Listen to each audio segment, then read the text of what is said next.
compagnon, comment il l'a pris, parce qu'il a quand même dû patienter pendant plus d'1 an. Ça devait pas être facile pour lui. C'était hyper compliqué. Alors au départ, il était dans le déni, c'est-à-dire que il me disait mais non, t'as aucun problème, tout va bien, arrête de te...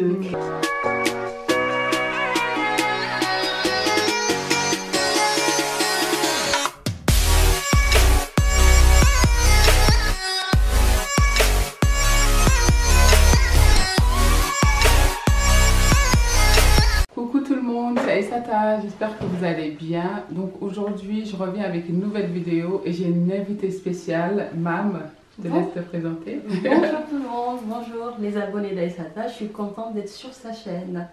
Donc aujourd'hui, on va vous parler d'un sujet tabou. Donc c'est un sujet qui touche pas mal de femmes, mais on n'entend presque pas parler. Donc c'est pour cela que je me suis dit que c'est vraiment intéressant de vous en parler et peut-être que entre vous, il y a certaines qui ont ce problème-là. En même temps, vous proposer des solutions. Donc Mam a vécu ce problème-là il y a des années de cela. Elle va vous en parler justement. Je te laisse... Déjà, merci Aïssata pour ton invitation sur ta chaîne. Je suis super contente de pouvoir faire cette vidéo avec toi. Ça fait un moment qu'on en parlait et donc je suis contente qu'on puisse faire ça enfin aujourd'hui. Alors on voulait vous parler du vaginisme. Donc le vaginisme, qu'est-ce que c'est? C'est un trouble sexuel féminin qui touche les femmes. Donc comment ça se manifeste? En fait, ce sont des femmes qui n'arrivent pas à faire l'amour avec leur conjoint. Donc leur corps est fermé, elles se sentent bloquées, elles ont peur, elles ont mal, elles ressentent énormément de douleur à chaque tentative de rapport sexuel. Malheureusement, c'est tabou, on n'en parle pas et pourtant, énormément de femmes en souffrent. Et moi, aujourd'hui, je suis la porte-voix de ces femmes et j'en parle un petit peu partout, en conférence. Et je propose également des accompagnements pour aider ces femmes. Donc le vaginisme, concrètement, quelles sont les causes? Souvent on me demande comment ça se fait qu'une femme elle en arrive à ne plus pouvoir faire l'amour. Alors il y a différentes causes, ça peut venir des fois du seul fait que la femme elle ne connaît pas son corps. Parce qu'il y a beaucoup de femmes malheureusement aujourd'hui qui ont une vision complètement erronée de leur partie génitale. Elles ne savent pas comment est leur vagin, la forme ou la couleur. Elles n'ont aucune idée de tout ça. Moi, la première, je me souviens que quand j'ai découvert mon vaginisme, j'avais même pas conscience en fait que j'avais un vagin. C'est dingue de dire ça comme ça maintenant avec le retour. Mais à l'époque, en fait, j'avais complètement occulté l'existence de mon vagin. Je fonctionnais sans même m'en rendre compte que j'avais quelque chose. Bon, je savais que j'avais mes règles. Je m'étais jamais posé la question d'où sortait le sang des règles, etc. Et donc, ces femmes ne connaissent pas leur corps parce qu'aussi on ne leur a pas appris à aller découvrir, à explorer cette zone-là. Ça peut venir aussi d'une éducation qui est rigide parce que malheureusement beaucoup de parents ne vont pas parler de sexualité à leurs enfants. Surtout chez nous, exactement. C'est vraiment tabou. Tabou, surtout chez les Africaines, on n'en parle pas. Moi personnellement, j'ai jamais de souvenir d'avoir abordé ce sujet avec mes parents. Donc c'était complètement tabou et limite ça me faisait peur. Et puis voilà, moi dans mon éducation c'était qu'il faut que tu arrives vierge, voilà, faut pas faire l'amour avec les garçons, sinon tu es une mauvaise fille. Et puis moi-même avant je jugeais les autres qui faisaient comme des gens mauvaises et tout, mais ça c'était mes croyances de l'époque parce que dans mon éducation c'est comme ça que je voyais les choses. Et donc forcément quand on a cette idée que c'est sale, que c'est pas bien, forcément on va pas le faire, en tout cas on aura des blocages pour le faire. Donc ça c'est une cause. Après il y a aussi des femmes malheureusement qui ont subi des attouchements, des viols, des abus et qui font que à partir de cet instant-là, à chaque fois qu'elles se retrouvent confrontées entre guillemets à devoir se livrer, enfin s'ouvrir à un homme, elles se sentent bloquées, elles ont peur, elles ont plein d'angoisses qui reviennent. Donc voilà grosso modo les causes. Après la bonne nouvelle c'est que heureusement que ça se guérit, donc je suis quand même la preuve vivante qu'on arrive à en guérir. C'est pas incurable, c'est pas une fatalité et comme certaines femmes des fois elles vont avoir l'impression que c'est tout, elles vont rester comme ça. Je trouve ça dommage parce que c'est qu'elle ne profite pas, voilà. leur vie maritale. Clairement, pleinement. C'est le couple. Bah ouais, imagine, des fois il y a des femmes qui restent comme ça pendant 10 ans. T'imagines, Aïssata, 10 ans sans faire l'amour avec son chéri. Enfin, c'est juste dingue. Et ça, on l'ignore aujourd'hui dans la société. Et pourtant, c'est le quotidien d'énormément de femmes. Mais comme on n'en parle pas, et puis tu sais, des fois quand tu vois une femme, tu ne peux pas deviner qu'elle vit ça. Parce qu'il n'y a pas de signes extérieurs qui peuvent te dire, bah, cette fille, elle a un vaginisme. C'est quelque chose qu'elle vit à l'intérieur d'elle, en silence.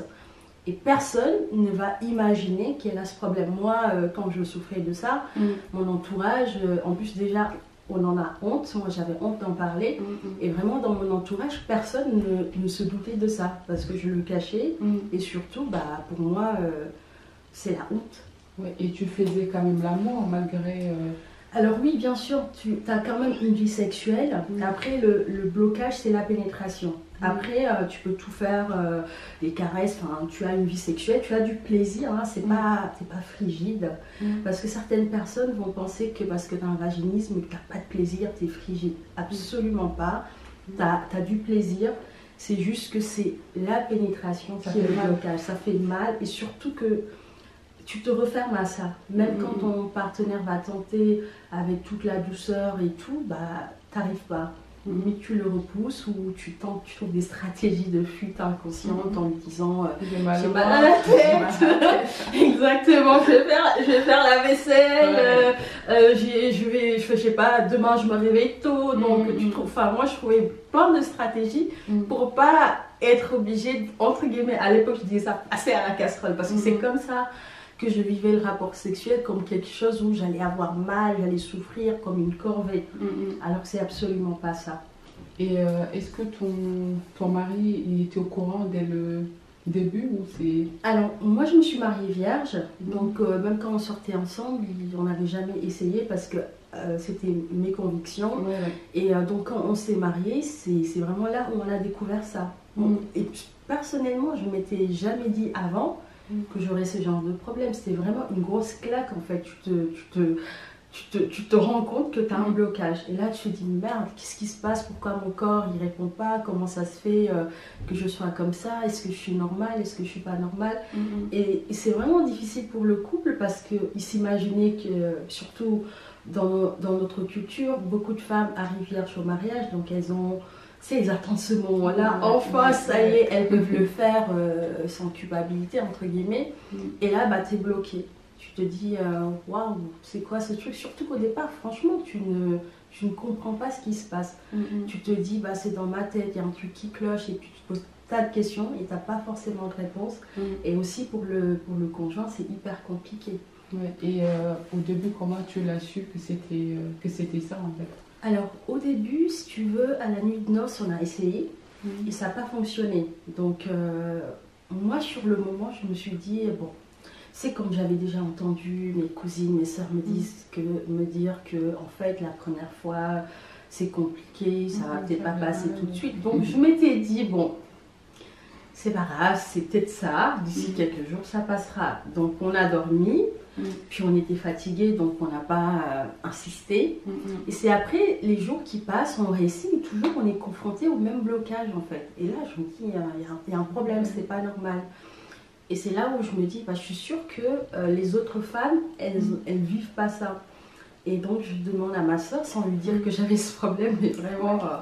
alors toi, parce que c'était marié quelques mois avant, je dis alors comment ça s'est passé? Alors elle me dit, bah c'était compliqué le premier soir, mais après le deuxième soir on l'a fait. Mais je ne lui ai pas avoué que j'avais ce problème. Donc je me dis, bon peut-être c'est une question de jour, mais malheureusement non. Ça a duré 18 mois, cette histoire, 1 an et demi. Et à chaque fois qu'on essayait, on était confrontés au même blocage. Et c'est au bout de 6 mois, en fait, non, alors 3 mois après mon mariage que j'ai dit, bon, faut que je le consulte. Et en fait, j'étais pas bien, j'étais vraiment un peu déprimée à cause de ce problème. Donc je vais voir mon médecin traitant et je lui explique un petit peu que j'étais pas bien et tout. Il me dit, bah, qu'est-ce qui se passe? Donc je lui raconte ce qui se passait dans ma vie à l'époque. Alors il me dit comme ça, ouais, ça doit être un vaginisme. Mais il me le dit vraiment l'air de rien, comme ça. Il me balance ce truc. Je savais pas du tout ce que c'était et j'avais juste une hâte, c'est de rentrer chez moi et d'aller regarder sur internet ce truc.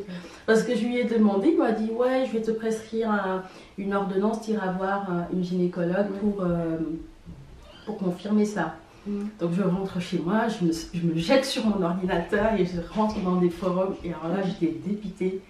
J'étais vraiment au bout de ma vie parce que je vois effectivement que c'est un trouble qui existe vraiment, que c'est un blocage, ça peut durer des années, surtout dans les forums. Et ça, je te décommande de ne pas aller sur les forums parce que souvent, c'est des personnes qui sont complètement paniquées, perdues, qui vont laisser des commentaires.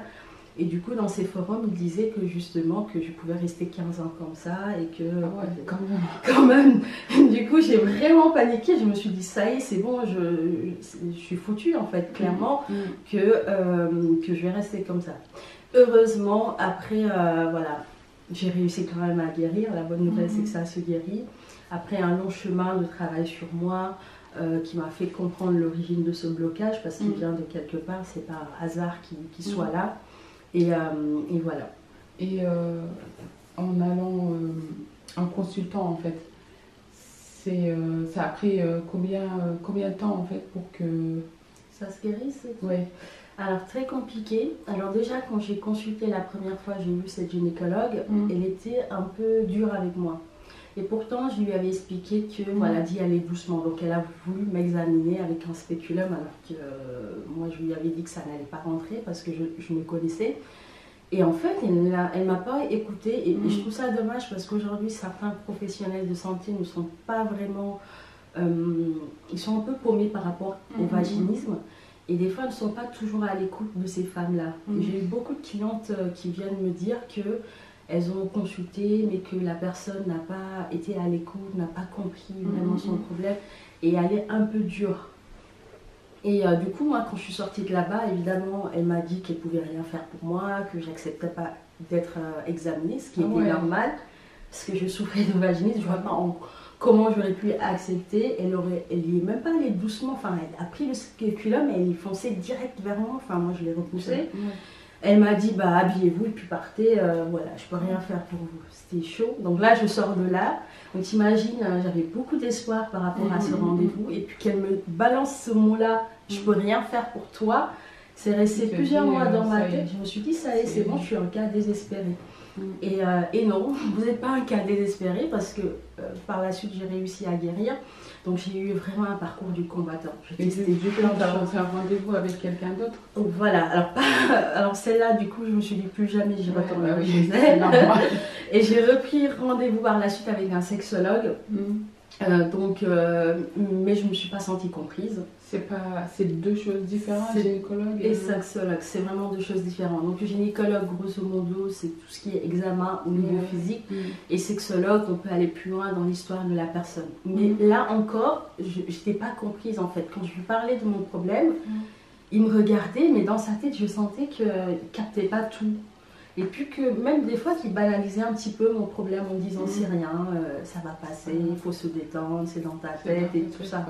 Et c'est dur, c'est dans ta tête parce que tu te dis, ok. C'est un problème qui n'existe pas pour eux en fait. Exactement. Et ça, c'était dur. Et donc, ce qui s'est passé, c'est que du coup, j'ai dit ok, ils ne me comprennent pas. Et j'ai eu la chance de tomber sur un autre sexologue d'ailleurs qui est devenu un ami. Je fais un coucou à Alain, qui en fait, par contre, lui m'a compris. Et il a vraiment tourné le problème différemment en essayant de me faire comprendre l'origine du problème, que si j'étais vaginique, c'était la conséquence de plein d'autres problèmes que j'avais mais que j'ignorais quelque part. Et c'est vraiment en allant chercher à l'intérieur de moi, on a fait un vrai travail d'introspection, voilà, de recherche de cette cause, pourquoi elle était là, quel était le sens de cette maladie, parce que derrière le vaginisme, il y a un sens, il est là pour quelque chose, c'est pas un truc qui arrive comme ça. Et tout ce chemin m'a tellement fait grandir, m'a tellement fait évoluer, m'a tellement remis mes certitudes en question. Et du coup, grâce à ce cheminement-là, et puis tout le travail que je faisais moi, avec le coaching, donc je me suis formée en coaching, j'étais à fond dans le développement personnel pour comprendre plein de choses, la confiance en soi, la connaissance de moi-même. Et donc tout ça m'a tellement mais enrichi et tellement renforcé que Ça m'a permis de guérir. Et après, j'ai créé derrière une méthode pour accompagner les femmes basée sur cette méthode-là qui permet aujourd'hui d'avoir de très bons résultats et de pouvoir libérer toutes ces femmes-là de ce problème. Donc en fait, ça commence, c'est dû à quoi en fait? Ça vient d'où? Le blocage? Oui. Alors moi, je te disais, alors, dans mon cas, c'était vraiment dû à un manque d'éducation sexuelle, clairement. Ouais. Et c'était aussi, je ne connaissais pas mon corps. Je te disais en début d'entretien que j'avais même pas conscience que j'avais un vagin. Et aussi, quand j'avais 8 ans, alors ça aussi, c'est l'une des causes, j'avais eu des attouchements c'est même pas un ami de la famille, c'est une connaissance de la famille qui venait à la maison. Et ça, tu vois, je l'avais complètement oublié en fait. Je l'avais refoulé cet épisode-là. En fait, je ne m'en souvenais pas jusqu'au moment où j'ai pris la décision de travailler sur mon vaginisme. J'ai commencé à avoir des flashs de ce truc-là. Et là, je me suis dit, c'est quoi cette histoire? Puis ça a commencé à défiler de plus en plus. Donc, j'ai reconstitué l'histoire dans ma tête. Et j'ai compris que j'avais eu cet attouchement-là. Donc, j'ai dû faire un vrai travail de pardon sur ça. Parce que c'était quelque chose que j'avais refoulé, parce que c'était tellement dur pour moi. Et puis le cerveau, il fonctionne comme ça. Quand quelque chose est trop traumatisant, il préfère l'oublier pour que tu survives. Parce que s'il ne le fait pas, bah, tu survis pas. Et en fait, une fois que tu es prête, il te le remet pour que tu le gères. Donc ça venait aussi de ça. Mais il n'y avait pas que ça. Après, il y avait ce problème de manque de confiance que j'avais énormément en moi. Je n'avais absolument pas confiance. Il y avait ce rapport à ma féminité, c'est-à-dire que j'étais féminine, je m'habillais, je me maquillais, mais je ne me sentais pas femme. Et je ne savais même pas ce que c'était être une femme. Et puis, je ne sais pas, dans mon corps, j'avais un conflit avec moi-même. Et je pense que l'origine principale, c'était vraiment ce conflit intérieur que je vivais avec moi-même. Je ne me sentais pas bien, j'étais un peu toujours déprimée. Je me posais plein de questions dans la vie, je n'avais pas de réponse. Je pense que le fait que j'ai fait un travail sur moi pour comprendre le sens déjà de ma vie, ça m'a beaucoup aidé, me connaître mieux, quelles sont mes valeurs, qu'est-ce qui est important pour moi dans la vie, quel type de choix je dois faire face à telle situation, renouer avec mon corps, parce qu'il y a aussi quelque chose qui était vraiment présent, c'est qu'à l'époque, je ne savais pas habiter mon corps. Tout se passait dans ma tête en fait, j'étais un cerveau enfumé. Je raisonnais tout le temps, mais dès qu'il s'agissait par exemple de me connecter à mon corps, de ressentir les émotions, les sensations, on ne voyait plus personne. C'est très compliqué pour moi. Donc en fait, le fait de prendre conscience de tout ça m'a libérée. C'est comme si à chaque fois je levais des couches de blocage, de frein, de conditionnement et voilà. Tu n'arrivais pas à lâcher prise en fait au moment où... C'est pour ça peut-être. C'est ça. Il faut se laisser... Justement, c'est un mot important là, tu viens de dire, le lâcher prise, c'est vraiment une des clés très importantes dans la guérison. Parce que le fait d'avoir le contrôle sur son corps, sur le rapport, tu lâches pas prise, tu es tellement contracté et tout. Et c'est vraiment un mot super important. D'ailleurs, dans mon programme, on l'enseigne.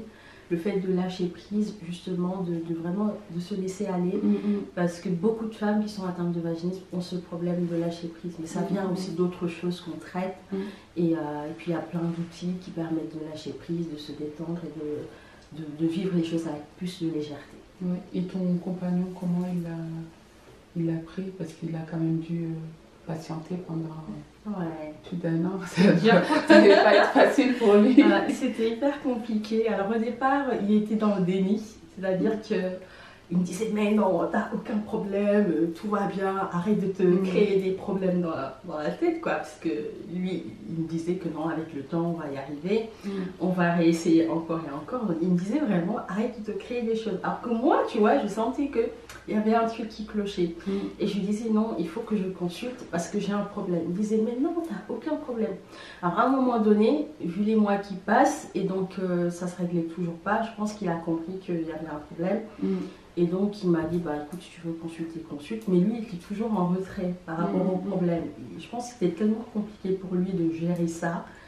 Qui n'acceptait pas lui-même. Il ne voulait pas que sa femme, en fait, il n'arrivait pas à accepter que sa femme avait un blocage, un trouble. En fait, surtout nous, le fait d'avoir un trouble, tu vois, on n'a pas trop l'habitude d'aller voir des psys et tout ça, ça fait un peu, t'es folle quoi. Ouais, C'est ça, et chez voilà. nous, pas de psy, pas de sexologue. Pas de sexologue, c'est limite. Ouais. Et du coup, mon mari, qui est d'origine africaine, donc du coup, il me disait, mais arrête d'aller voir des gens comme ça, tu perds ton argent, t'as aucun problème, t'es normal. Mais c'est après que j'ai compris que, pour lui, accepter que sa femme avait un trouble sexuel, c'était la chose la plus compliquée. Alors il me soutenait, il me disait, voilà, on va y arriver, t'inquiète pas et tout. Mais c'était difficile. Voilà, donc c'était compliqué. Mais bon, malgré tout, il a été là quand même, il m'a soutenu. C'est important, je trouve, le soutien de le compagnon, parce que sinon, je pense que hyper important. Ça est compliqué. Hyper important. D'ailleurs, je le dis que le conjoint, c'est vraiment un allié pour la guérison. Je le vois chez les femmes qu'on accompagne, qui ont des chéris, qui sont vraiment, qui les soutiennent, qui sont là pour elles et tout. C'est plus rapide. Par contre, quand il y a des chéris qui sont un peu, c'est moins dedans, qui rejettent la faute sur l'autre, là, ça prend plus de temps. Donc oui, le soutien, les hommes, soutenez vos chéris, c'est important parce que c'est pas quelque chose, elle fait pas exprès, c'est pas des caprices parce que certains pensent que c'est des caprices, c'est vraiment un problème et soutenez-les, soyez douce avec elles, accompagnez-les et puis si elles ont des rendez-vous, soyez là parce qu'elles ont besoin de ce soutien. Et surtout, voilà, comprenez que ça se règle. Avec votre soutien, ça ira beaucoup plus vite. Et là, comme tu me l'avais dit tout à l'heure, vous êtes plusieurs à travailler, à accompagner les femmes qui ont ce problème-là. Et tu peux expliquer un petit peu comment ça se passe? Alors en fait, on a créé avec mon équipe, donc il y a 7 autres femmes magiques et merveilleuses comme je les appelle. Je leur fais un coucou. En fait, c'est toutes des anciennes femmes vaginiques. Quelques-unes sont mes anciennes clientes, donc c'est toujours un plaisir de les retrouver dans ce projet. Donc en fait, si tu veux, alors au départ, j'étais toute seule. J'ai créé un programme d'accompagnement sur 3 mois pour accompagner les femmes à guérir. Donc ce programme a vraiment eu plein de super résultats. On a de beaux témoignages sur ma chaîne YouTube, vous pouvez aller les regarder. Et en fait, ce qui s'est passé, c'est qu'à un moment donné, j'avais beaucoup de demandes et j'arrivais pas à gérer toute seule toutes ces personnes. Et c'est au même moment que j'ai eu des anciennes clientes qui m'ont dit voilà, c'est génial ce que tu fais, j'aimerais bien faire comme toi. Parce qu'elles étaient guéries et forcément, on a envie derrière, une fois qu'on guérit, d'aider d'autres femmes. Donc je les ai formées. Et il y en a certaines à qui j'ai demandé parce que je sentais chez elles ce talent-là de pouvoir aider l'autre. Et je les ai formées pendant quelques mois. Donc là, c'est parti. Et en fait, on est vraiment une famille. Et notre mission, c'est vraiment d'accompagner, d'aider ces femmes jusqu'à la libération. Parce que nous, on sait ce que c'est. Contrairement, par exemple, à un sexologue ou un gynécologue qui n'a jamais vécu le vaginisme, nous, on a vraiment ces sentiments, enfin cette empathie, parce qu'on est passé par là. Et surtout, les filles que nous accompagnons, elles se sentent tellement comprises, parce que comme nous, on est passé par là, quand elles nous parlent de tentatives de pénétration, nous, ça ne nous choque pas. Alors que pour d'autres personnes, ça paraît bizarre de faire des tentatives de pénétration. Et du coup, voilà, donc on est là pour elles, on les soutient, on les motive, on les booste au quotidien, on leur partage plein d'outils et puis surtout, on leur montre que c'est possible parce que nous-mêmes, on est l'exemple vivant, que c'est possible de guérir du vaginisme et surtout qu'il ne faut pas accepter de rester comme ça. Donc voilà. Et en général, ça prend combien de temps pour alors, la guérison? Le programme, c'est sur 3 mois, mais aujourd'hui, on a des guérisons en 15 jours, 1 mois, 3 semaines, 2 mois. Ça dépend des femmes. Mais sur 3 mois, c'est complètement possible parce qu'on l'a fait à plusieurs reprises. Au bout des 3 mois, elles y arrivent. Si elles n'y arrivent pas, c'est vraiment cas exceptionnel parce qu'il y a eu d'autres choses où elles ont dû faire une pause pendant l'accompagnement parce que nous, on ne les lâche pas tant qu'elles n'arrivent pas à la guérison. Et ça, c'est vraiment une garantie qu'on propose parce que dès qu'elles rentrent avec nous, en fait, c'est jusqu'à la guérison. Mais en général, au bout de 3 mois, avec tout le travail qu'on fait, les déclics qu'elles ont, les prises de conscience, et puis elles vivent de très belles transformations. Parce qu'en fait, finalement, le vaginisme, c'est le reflet des choses qui ne vont pas bien dans leur vie. Donc nous, avec le programme, on va aller regarder au niveau de leurs émotions, au niveau de leur confiance en elles, au niveau de leur connaissance d'elles-mêmes, au niveau de leurs blessures émotionnelles du passé et toutes les choses qu'elles ont refoulées, on va tout ressortir. C'est vraiment un travail d'accompagnement global et holistique. En gros, comme je dis toujours, en fait, on les amène à passer, enfin, on les pousse elle passe de la femme vaginique à la femme magique. Et une femme magique, c'est une femme qui rayonne, qui a confiance en elle, qui fait des choses qu'elle aime, qui n'a pas besoin de demander l'avis des autres pour faire. Elle a le regard des autres, c'est plus trop son problème. Elle se réalise professionnellement, elle s'amuse dans la vie, elle a guéri ses peines du passé, elle sait dire non maintenant. Par exemple, poser ses limites, dire non aux autres. Elle se respecte, elle s'aime et puis tout va bien quoi, pour elle. Je disais que c'est bien qu'on en parle de cette façon-là. C'est vrai que c'est un sujet triste, hein, parce que ça gâche la vie de beaucoup de femmes, ça parasite toutes les autres sphères de leur vie. Mais moi, j'ai fait le choix d'en parler d'une façon complètement décontractée, bienveillante, libre et ne pas... voilà, c'est vrai que c'est un sujet triste, faut pas se mentir. C'est les femmes qui vivent ça, elles sont hyper... coincées dans leur vie, c'est hyper sensible, mais aujourd'hui on peut en parler de façon bienveillante, libre, décontractée, justement pour vous dire que c'est pas une fatalité, que des solutions existent et que si demain vous prenez la décision de guérir de ce problème, vous pouvez venir vers nous, on va vous aider avec grand plaisir et que ça se guérit. Surtout ne croyez pas les personnes qui vont vous dire bah tu resteras comme ça, c'est pas vrai. Et surtout c'est important quand même. Ah ouais, c'est tellement important quand même. On ne peut pas rester comme ça, tu es d'accord avec moi? Voilà, donc c'est important. Prenez votre vie en main et décidez justement de dépasser ce frein-là pour pouvoir rayonner, briller, vous sentir bien, être épanoui et vivre votre vie tout simplement. Voilà. Ben voilà, j'espère que vous avez bien aimé. N'hésitez pas, comme d'habitude, à partager, liker, commenter. On se retrouve très bientôt pour une nouvelle vidéo. Bisous. Ciao.